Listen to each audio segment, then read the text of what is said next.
Most people think that kids who take charge are just bossy, controlling, or attention-seeking, but psychology suggests something much deeper. In fact, if you displayed certain behaviors as a child, your brain might be wired differently than 98% of the population. Today, we're breaking down 5 childhood habits that weren't annoying quirks. They were early signs of natural leadership. Stay until the end, because the third habit reveals something about your childhood that you probably never realized. Habit number 1, you organized other kids. In psychology, this is linked to executive function dominance, where your prefrontal cortex develops pattern recognition earlier than most children. Did you organize neighborhood games, assign roles during playtime, or create rules that everyone followed? While other kids went with the flow, you felt a strong urge to create structure.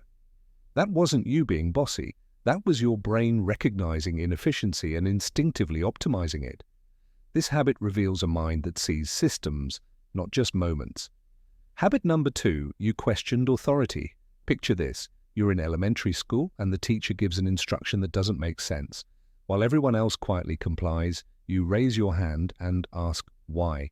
Not to be rebellious, but because you genuinely need logical reasoning.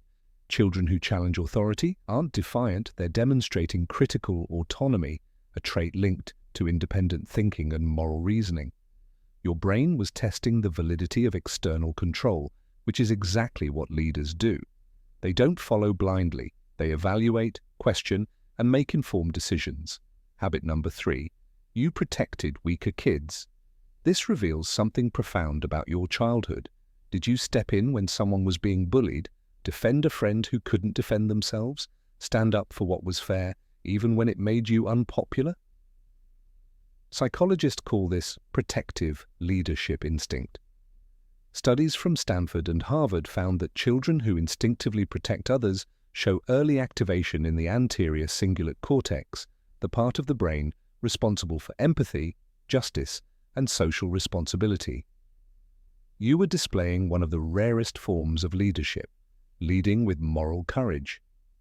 While other kids avoided conflict, you ran toward it because something in you couldn't tolerate injustice. That's hardwired leadership. Habit number 4, you preferred talking to adults. If you felt more comfortable in conversations with adults than with peers, you weren't socially awkward, you were intellectually advanced. This behavior is linked to cognitive complexity, where your brain craves depth and meaningful dialogue over surface-level interaction. Your brain was already operating at a higher cognitive level.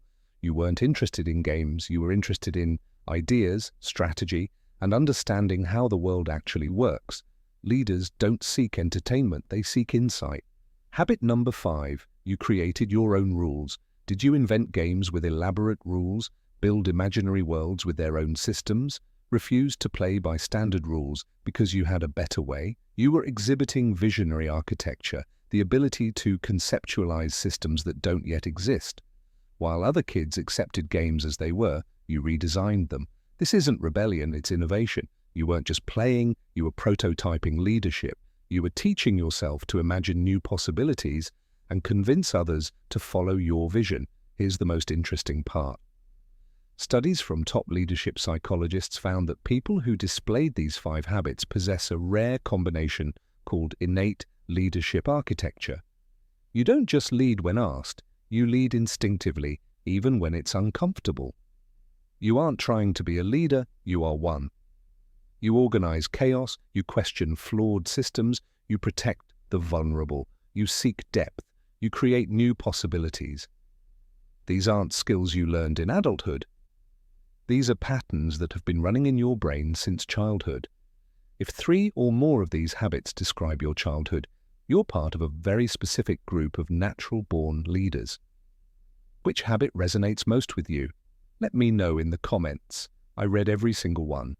And if this hit home, you'll find our video on why natural leaders often feel like outsiders even more revealing. Don't forget to subscribe and join our community of people who were never meant to follow.